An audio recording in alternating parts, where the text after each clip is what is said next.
All right. Welcome to episode 75 of the Jake Blanchard podcast. Hey, a couple quick shout outs to our sponsors.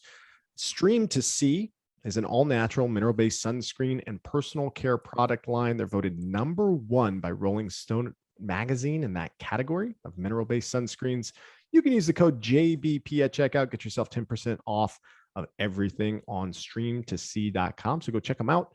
Also, I'm excited to announce we're going to be doing some giveaways and some contests in October for my friends at Fellowship Brand. So more details to come there. But in the meantime, you can go to fellowshipbrand.com and use the code JBP to get 10% off premium beard oils, tattoo balms, and all the other premium personal care products that they have on their website. All right, episode 75. My next guest, I'm excited to introduce. I have authors on a lot, and I love having authors on. I love talking to people who have taken their perspective in life and put it on the page. And this man is no exception. I'm excited to have George Kalantzis talking about his book that's not published yet. Nowhere to go, but it will be published in the next few months. It's a powerful story. It's his perspective on life. He's an interesting, inspiring guy. He expresses himself through candid reflections, poetry that's sewn throughout the book. He's also a fitness, mindset, breathwork coach. He hosts the Art of Tough Transitions podcast and so much more. George, welcome, my friend. Oh, what's up, brother? We finally got this, man. I'm stoked. Dude, I'm stoked too, man. It's it's funny. It's nice to always talk about how you met somebody. And, you and I met a couple months ago, maybe half a year ago, something like that. We were in Montana for kind of a conference, a bunch of like-minded folks kind of getting together and talking about business and different things. And you were the first person that I met at this conference. We met in the gym. Yeah, it's crazy. I was just going to say, like, it's funny. We met in the gym. I didn't know who you were. I was in the Zoom. We had the headphones on, and all of a sudden there's three of us chatting about life and similar experiences. And I was like, man, this is going to be a good weekend. Yeah, 100%. It's cool. One, before a conference even gets started, I always like to, I like to go to the gym. I like to work out. And then I'm a talkative guy too. I'm inquisitive by nature. Obviously a lot of us are. So you always like to ask where people come from, what they're doing and all that kinds of stuff. And maybe that's where I'd like to start with you today is like, let's go on this arc, George. Like, where are you from, man? Like what's going on? And then we'll get into the kind of the meat and bones of the book and the inspiration around it. Oh man, like where did it all start, huh? I like Genesis stories, man. Like where are you from? Like physically, like geography, and then what was it like growing up for you? Yeah. So interesting story, like everyone probably, but I'm in my hometown, which feels weird as fuck. Really? Yeah, because I never thought I'd come back. Yeah, for sure. I ran away from it, during 9/11, right around that time. So over 20 years ago. And I said, I'd never return because if I ever return, it would probably be the death of me. Yeah. And so, and where is that? That's you're on the East Coast. Yeah. So New Hampshire, Manchester, New Hampshire. Okay. All right. And then you left during 9/11 military service? Yes. Marine Corps, 10 years. Okay. Yeah. And so like, maybe take me through that. Like, was it 9/11 that inspired you to get into the Marines? I mean, we're 5 days past 9/11 as we're recording this. The 20-year anniversary of 9/11 just happened. So. Yeah. So I was a kid with no plan, no guidance, no idea who he was, like many other teenagers. And, I knew something had to change. I just wasn't quite sure. So because I grew up in a Greek family, I was like, oh, you know what? I could work for the family. Sounds like a good plan, right? Like you guys, was it like a restaurant? You guys spraying Windex on everything? Like, oh yeah, you know it. Yeah, for sure. So it was like family businesses, either restaurants. My uncle owned some bars, some tennis salons, things like that. So I had some type of thing to do, like post graduation. Problem is, I probably wasn't going to graduate, and secondly, it didn't really like sit with me. Like it didn't feel like it was me. And so I was a troubled kid. And everybody's going off to college, telling me all these things. I'm like, shit, what am I going to do? And we're going into senior year. We have a carnival. It's like end of August, like first few days, homecoming, whatever you want to call it. And I'm drunk. I pull up to the pull-up bar. the Marine Corps recruitment booth. I brag a little bit. I got 7 chin-ups, like full good chin-ups, full on flexing. 17 years old. It's pretty good for a kid who is overweight and out of shape. And Well, so hold on. You go to like your school's like fall carnival, like the homecoming or whatever. You're liquored up and you're like you're putting your chest out in front of the Marine Corps guys. oh yeah. Oh, dude. Oh no. So but at that point there, 9/11 hadn't hit, and they know that most of us are high and drunk teenagers, right? And so they just having fun, challenges us. So I got a card, and next thing I knew, I woke up the next morning with that card, the promise to change the future.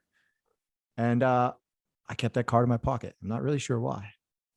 And then 9/11 hit. And then I found myself in the recruiter's office, and it all kind of came together.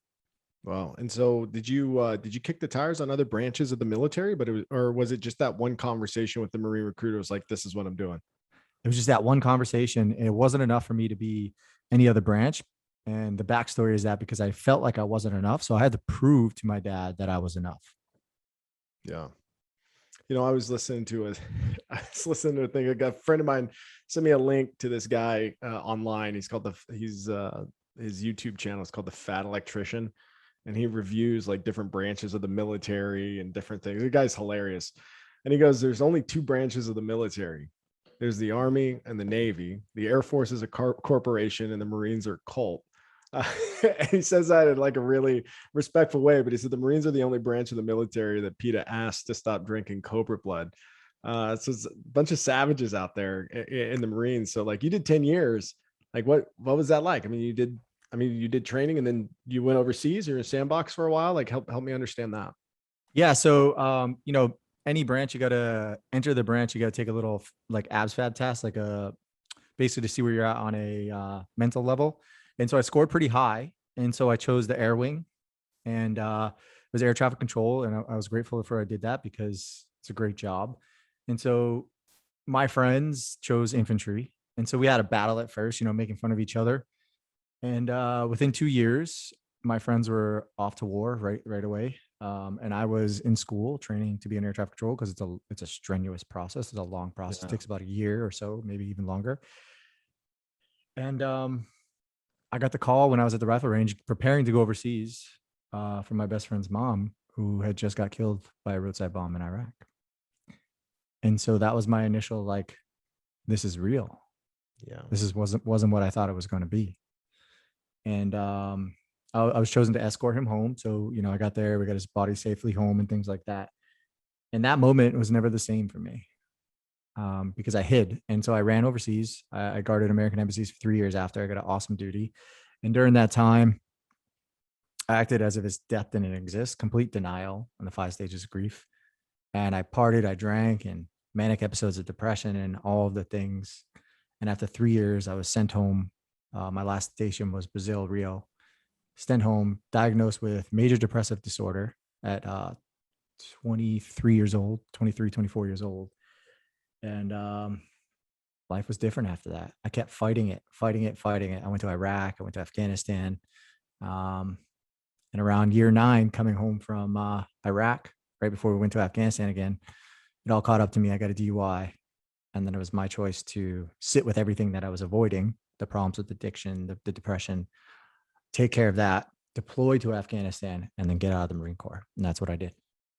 Okay. So, I mean, there was clearly you said that you had some issues with alcohol then. So like, were you aware of this for quite a while, or did the DUI open your eyes? I wasn't aware, really. I was fighting it. I was like, we're in the Marines. It's normal. Like everyone's drinking, right? And then when I got the DUI, I was like, all right, maybe I do have a problem here. So I had to really take responsibility for my life and do a bunch of classes and speak to the Marines and do all that stuff. And in that process, it just made me, I could have chose to stay in the Marine Corps and I would have been just fine probably, but I chose to get out because I didn't want to sit with that much shame on the ranks of the Marine Corps. Yeah. One time I got in trouble in 10 years and I chose to leave. I left with honorable service. I did my duty. But it was time. Yeah. Wow. Yeah, that's intense, man. I wonder if you've got a perspective on the state of affairs today, as somebody who obviously there was a catalyzing moment for you to enlist as a result of the tragedies that happened on 9/11. And recently, obviously there's a lot of scrutiny with the current administration and the way that they handled pulling out. There's also still a lot of American lives still overseas in Afghanistan that need to come home. Do you have perspective on what's going on in the world today? It took me a while to hit this. So when this whole unfolding of Afghanistan did happen, interestingly enough, I was on a retreat for veterans put on by the Boulder Crest Foundation. It's an amazing organization. I don't know if you've ever heard of it, but I haven't. Tell me about it. It's an organization that believes in post-traumatic growth. And so they're helping veterans use their experiences in the in the military to be leaders in the world, to understand that, we have a lot of experience and things that the world needs today, instead of looking at it as shame and resentment, because there are a lot of, troops who, have killed people, things like that. And that leaves a lot of heaviness in the heart. And so this organization takes you away from the world for a week. They teach you how to meditate. They teach you all the things to come back into your body and then go out into the world as a leader. And so I was out there during this event. And what are they called again? It's called the Boulder Crest Foundation. Okay, very cool. I'll put a link in the details of the podcast. Thanks. Yeah, I can send it to you too. But anyways, we were out there and this was happening. We were talking about it. And so I sat with it for a few weeks. People were texting me how I was doing. And then I started, journaling, making notes. And I still haven't really put it all together. All I know is that I'm angry and conflicted. Okay. And just like many other veterans, wondering like if the last 20 years was worth it or not. Yeah. Like in my heart, I know what we did as a force like matters, right? But I can't think about like all of the things that were done over the last 20 years and just wonder like how could the Afghan forces, right? We trained them for over 20 years with all the things, just let the Taliban roll in and take over within less than a week like that, right? Yeah. And there was no clear plan. I mean, let's be honest. We didn't have a clear plan for this war. There was no like end mission. Right. Yeah. And I think that's I think it's a common theme. It's very similar to kind of what's going on with COVID-19 right now. It's similar to, where's the milestone? What are we tracking toward? What does success, what does victory look like? Like, is it a complete eradication of said virus? And then, you go and overlay that same perspective on Afghanistan. Is it a complete elimination of every single terrorist or every single terrorist cell? What does success look like? And you're absolutely right. I mean, maybe there wasn't enough clarity around when was the time to move out. Yeah, because I mean, I'm just learning. I'm trying to understand more before I speak up. But Yeah. like, if democracy was the goal, right? Democracy is one of those things that creates a paradox of freedom, right? Because we need competition and conflict, but at what cost? Yeah. Well said. Very wise for taking your time to formulate an opinion. I don't feel like enough people are doing that, and myself included. I'm really trying to actively take a step back and consume a lot of different various viewpoints before, I feel strongly about anything. So I think there's a lot to learn with your just natural operating system or your approach to life. Thank you. That said, you get out of the military, then what, man? So what now? What? Well, I did the shoulds, the woulds, the coulds, all the things that I thought a man needed to do at 27 years old. Yeah. And I can now laugh on it because I'm through the struggle. But at 27, I felt lost again, like I did 10 years prior. So I ran, and I chose to go back to Afghanistan because it made me feel safe, because chaos made me feel safe. And I took a contract for about 13 months overseas. And when I came back, I got married and started a family. Okay. Well,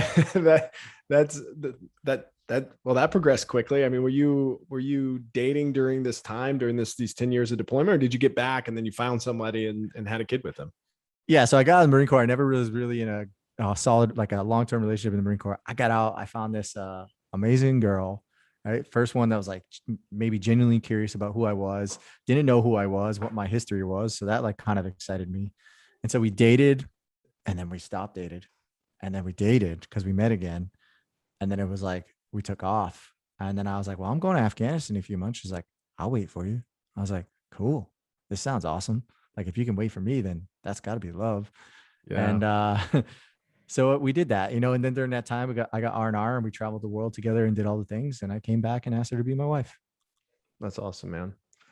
And then you said you had a kid along the way as well. Yeah. So I did all the things. Got married, had the extravagant wedding overseas. It was cool. Then all of a sudden little baby comes. And when little baby K came, I wasn't ready. She definitely wasn't ready. I mean, I don't think any parent is truly ready, but we definitely were not like, hey, we're going to have a kid in the next year. It just lust happened. Right. And so we had the kid and I went into survival mode, meaning what I saw growing up. And that meant me like I was going to provide and work because that's what men needed to do. Yeah. Well, like And it's so fun. You can imagine how that went. Yeah, for sure. It's it's so funny, and you probably hear this all the time. Like I'm talking to you right now, and if anybody's watching this or listening to it instead of watching it, I encourage you to look over because all these life experiences that you're hearing from is from a man who, dude, you don't you don't look like a guy that's in your mid to late 30s, dude. I'm not gonna lie.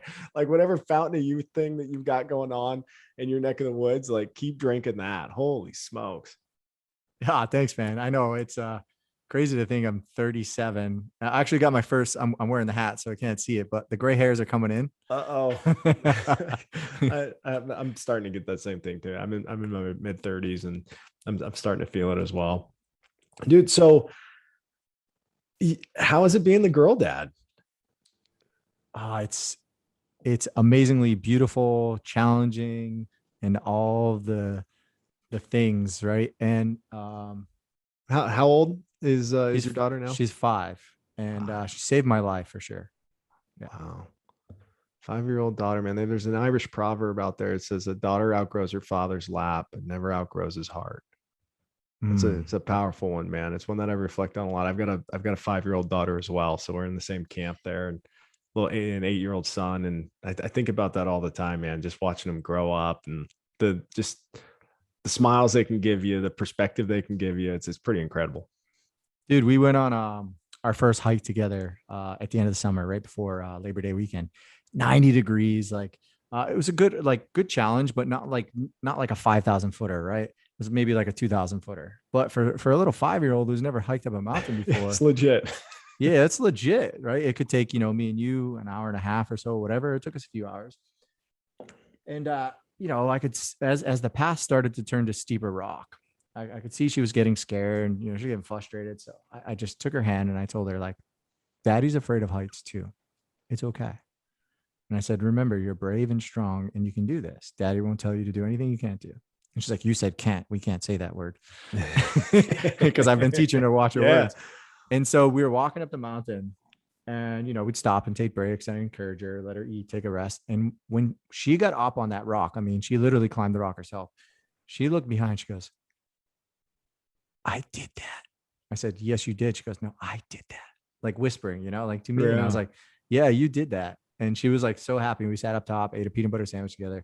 And it was one of the coolest moments to experience as a dad. And I'm excited to, do more with her like that. And that's what life is about, Yeah. How cool, man. It just reminds me of another proverb, right? A father holds his daughter's hand for a little while and her heart forever.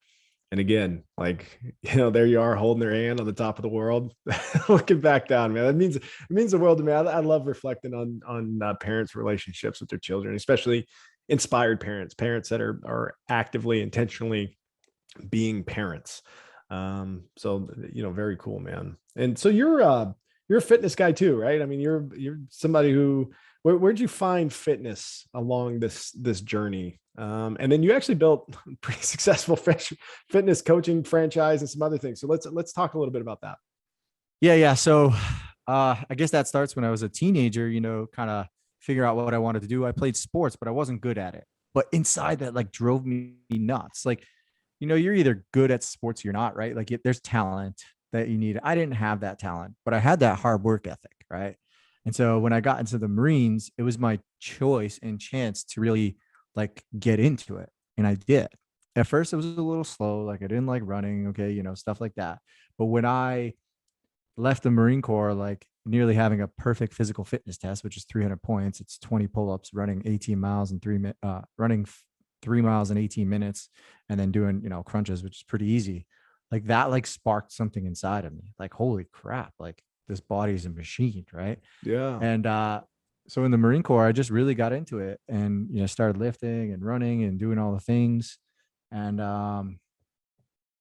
that's how people knew me in the Marine Corps. Like, hey, this is George. Like, you know, and I got a chance to lead some of the things, but I was still stubborn, you know? Yeah. But that's when I really found it. And then when I got out after Afghanistan, like after the contract, I chose to get into the fitness world. Yeah, and I found a strength conditioning facility called Crest Sports Performance in Hudson, Mass, one of the top strength conditioning facilities in the world. And I applied for internship. I got accepted. And so for 6 months, I went unpaid working for them, like learning the ins and outs of all the things biomechanically and physical fitness. And, you know, that it's just more than moving your body and lifting. And that's about being coaching and behavioral changes and modifications and things like that. And then I got hired on nearly 6 months after leaving, when I went on personal training, to help them build group fitness. Like we'll call it boot camp, but it was group fitness program. And building that group fitness program was a double-edged sword for me. It was an amazing experience. And I learned a lot and met a lot of cool people and got to be part of a cool, amazing team. But on the other side, I was exhausted.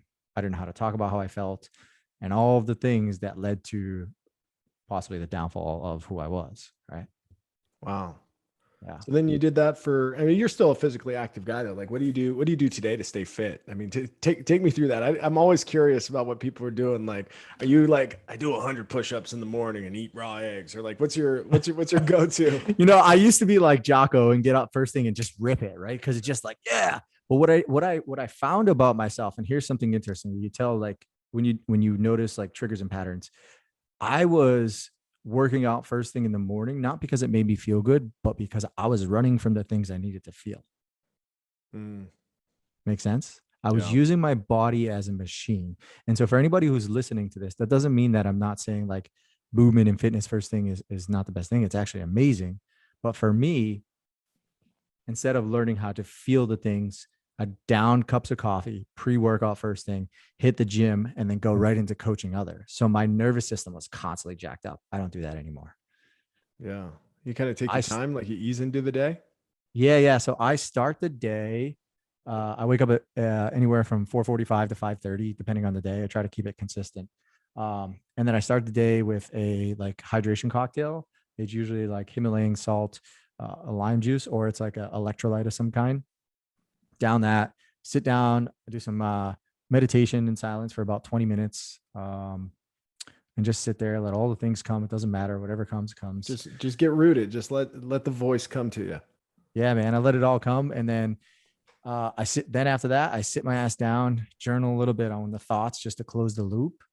Do a little bit of writing, play the dad thing in the morning. And then after I drop her off, it's usually when I get into my workouts. And about 3 to 5 times a week, I'll work out, anywhere from runs to lifts to mobility to yoga, you name it. I do everything. Oh, that's awesome, dude. Awesome. And then what's your nutrition like? I always like asking that. Like, are you like all over it? Like have like a one cheat meal, or do you just, has your life just kind of operationalized around like, you just know what to eat? Yeah. I think at this point it's on coasting, and I have a 5-year-old, so we love ice cream. Right. Of course. But I'll be truthful. Like, I don't mind sacrificing taste sometimes and blandness for like the energy that I have and the looks that I have. Right. Yeah. So a lot of the times, like, because I have a 5-year-old, we create a structure. So Monday is either spaghetti squash and meatballs or some type of burger and fries, but like all healthy, like sweet potato salad, like things like that. She eats it, I eat it, we eat it together. Tuesday is Taco Tuesday, right? She's 5, so I let her have the full thing of tacos, whatever. Me, I create like a taco salad, got spinach, kale, sweet potato, all the things. And then when I don't have her, it's like bodybuilding-esque. It's very bland and routine. And then when I have her on the weekends, it goes back to having fun.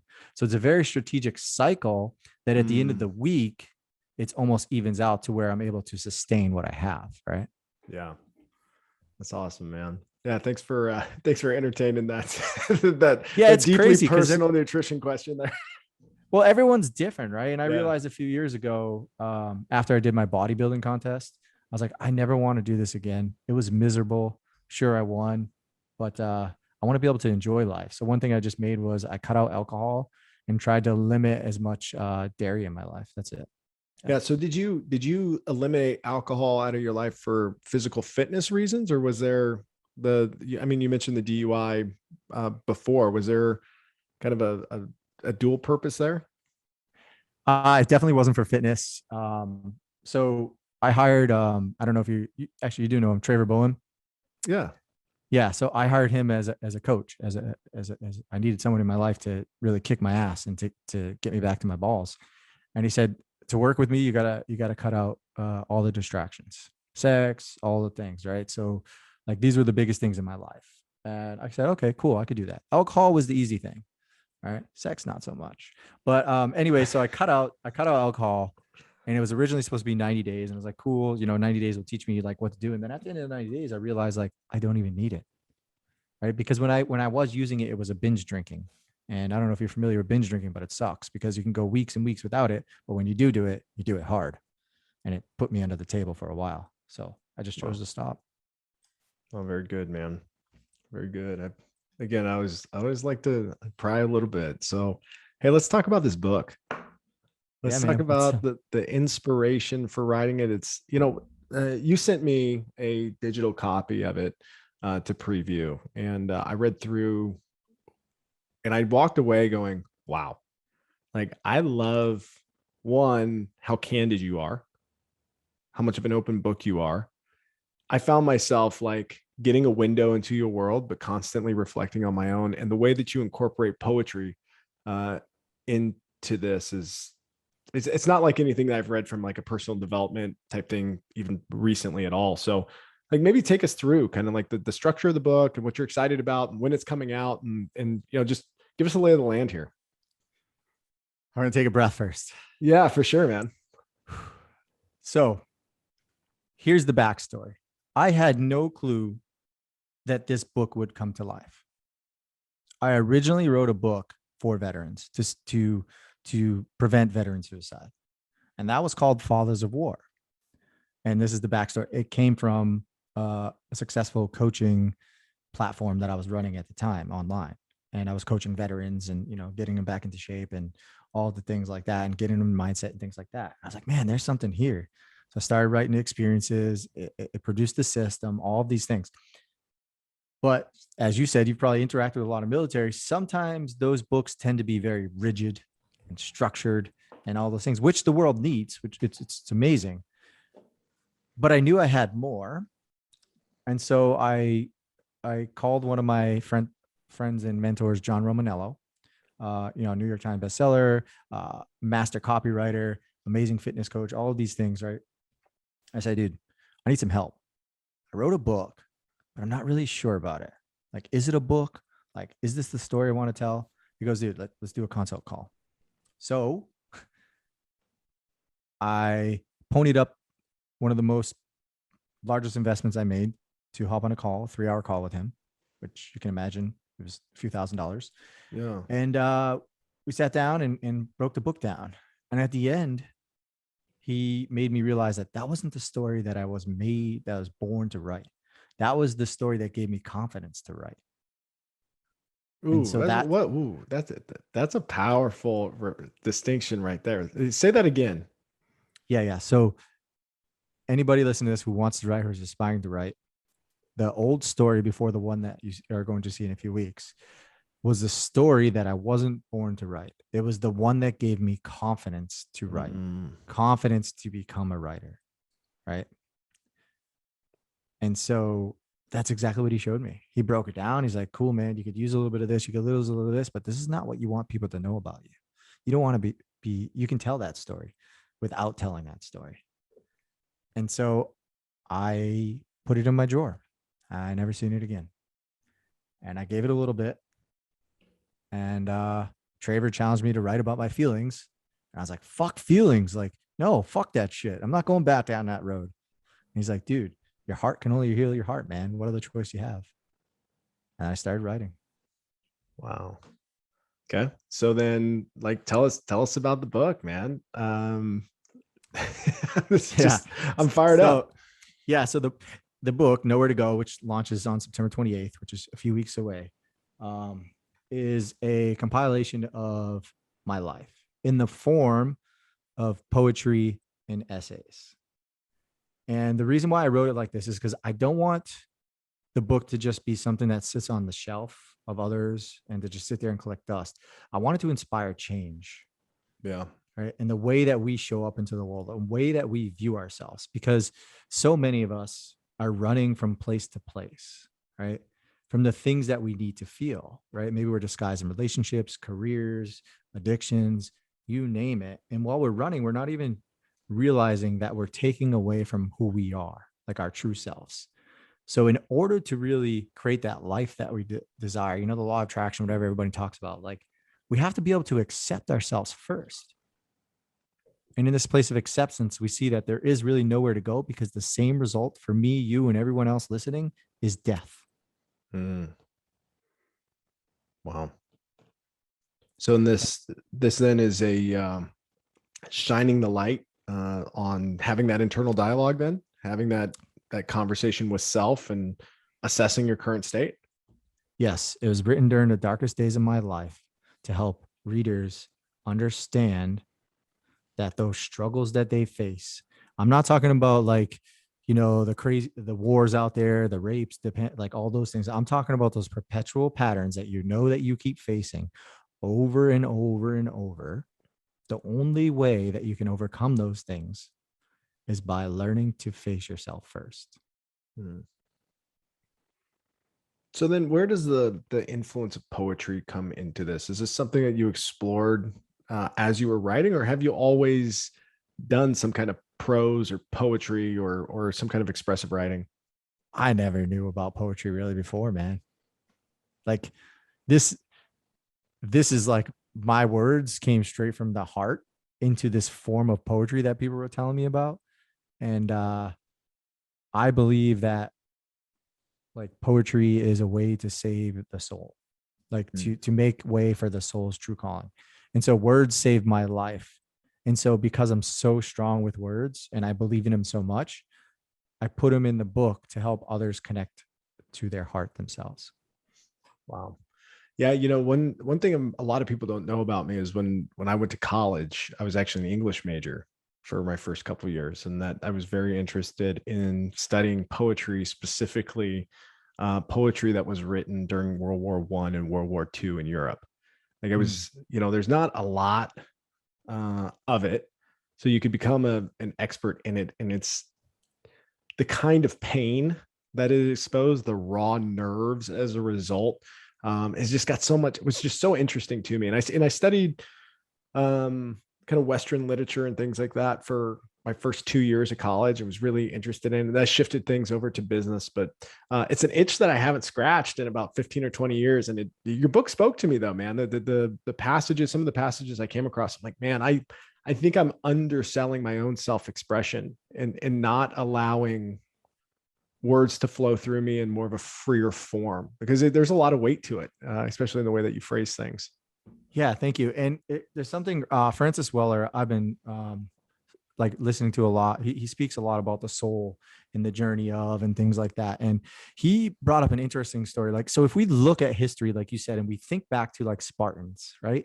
Yeah. Their way of the world, like we don't really see this because we just see the glamour and the shields and the bodies and the things like that. But the way of the world was first to them through art, an expression of art, and then into the warrior mindset.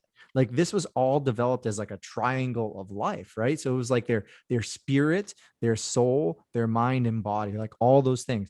But for some reason, we had lost that ability. And I think now we're starting to try to pull bits and pieces together as a collective. But anyways, for some reason, we lost that ability. We've taken away our ability to feel as warriors, and we send them straight into the field, which I can understand because sometimes if you think twice, you might get killed, right? And you got to Yeah. be able to just instantly react to things. But I'm willing to bet that some of those elite units were also taught to feel deeply. Yeah. Yeah. Because I you mean, can't be an elite warrior like that without feeling. There's no way.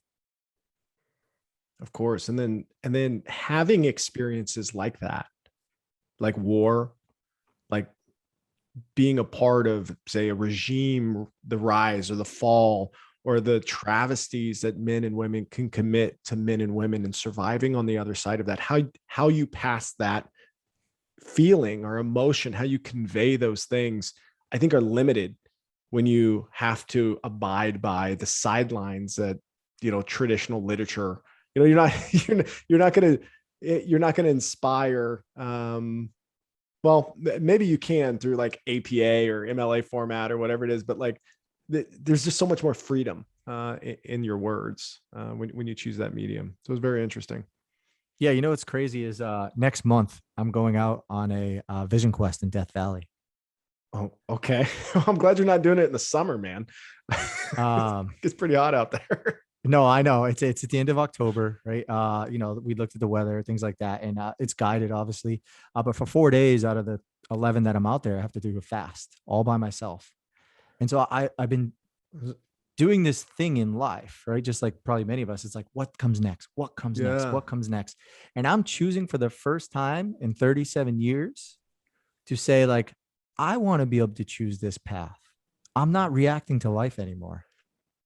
So can I unpack this vision quest a little bit? Is this like a Yeah, yeah. toad licking, like peyote in the tent kind of vision quest, or is just like a go on a really long walk alone kind of thing, or what like help me understand the vision quest? Yeah. So it's a soul quest, no drugs involved.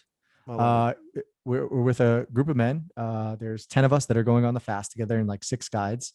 And I don't know much about it, so I can't really expose the details because we're in the blind, right? That's part of the initiation, the severance from the world. So if we think of the hero's journey of the thousand faces in That's Joseph Campbell, right? Yeah, yeah. Joseph Campbell, yep. So like my call to action was 3 months ago on Memorial Day when I reached out to this man and said, I'm feeling lost, which is crazy because I wrote a book called Nowhere to Go.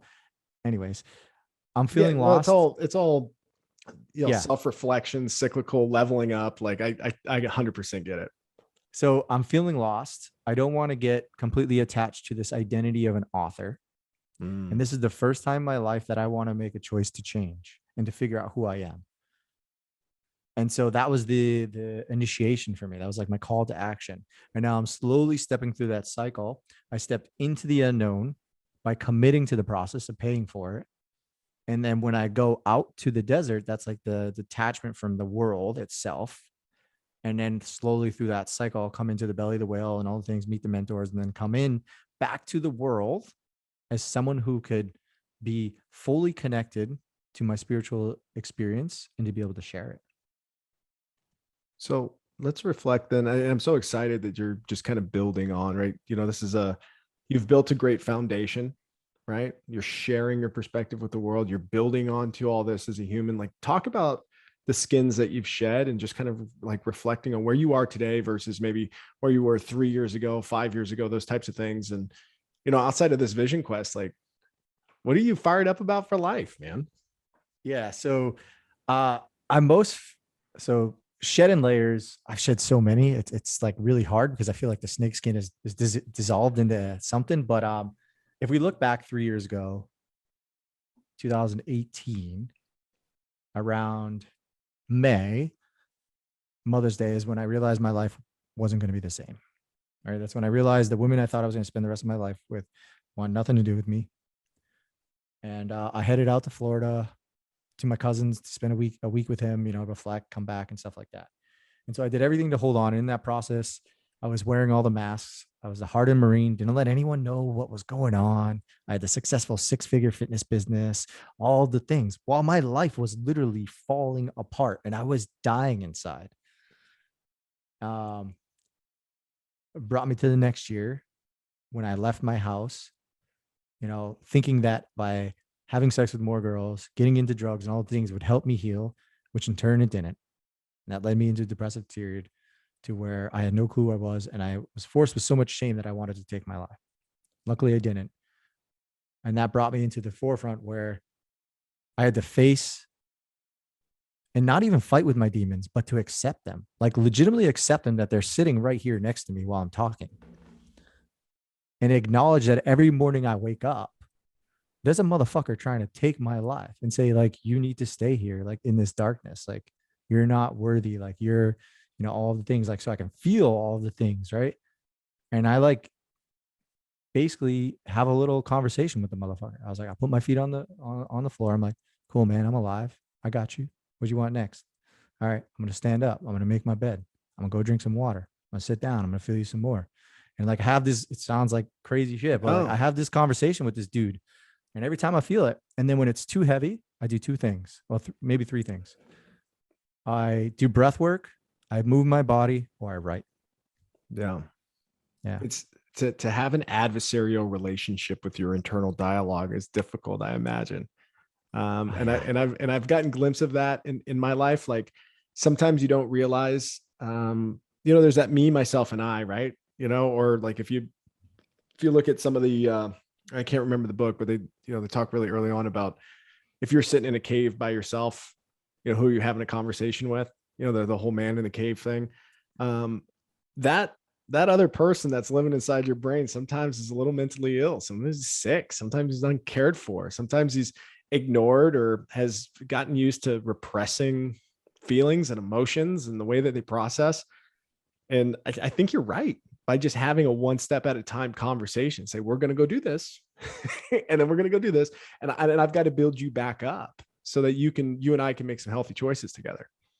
Yeah. Because I think especially men, we have been taught to fight that.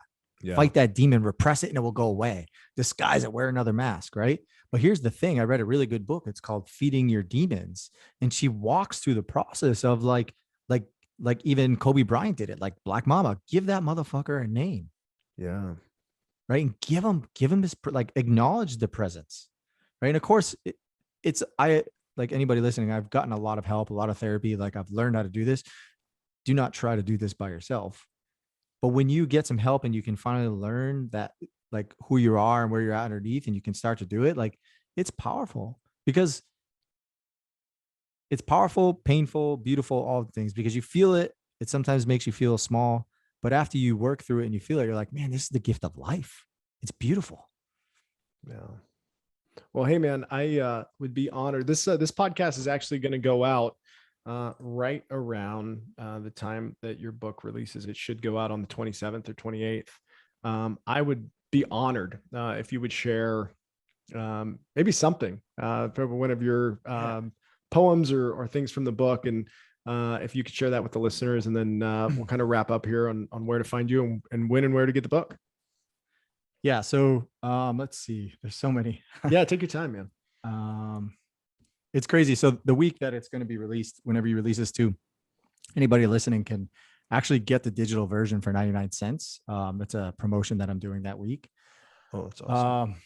But let's talk about, and then for your listeners, at any time, if someone listens to this later on, if they want a copy, like, just tell them to DM me, know where to go. And I'll give them a link for a 99-cent copy at any time. So. Oh, powerful, man. Thank you so much. Yeah, of course. Anytime, man. We've connected pretty well. I'm going to read it because we were just talking about things. So this chapter, or this essay, my book is not chapters. First of all, it's all essays and poems, right? And you as the reader can choose where you want to go as your journey. Most people will probably read it from start to finish, and that's cool. Anyways, this one's called Deeper Than the Surface.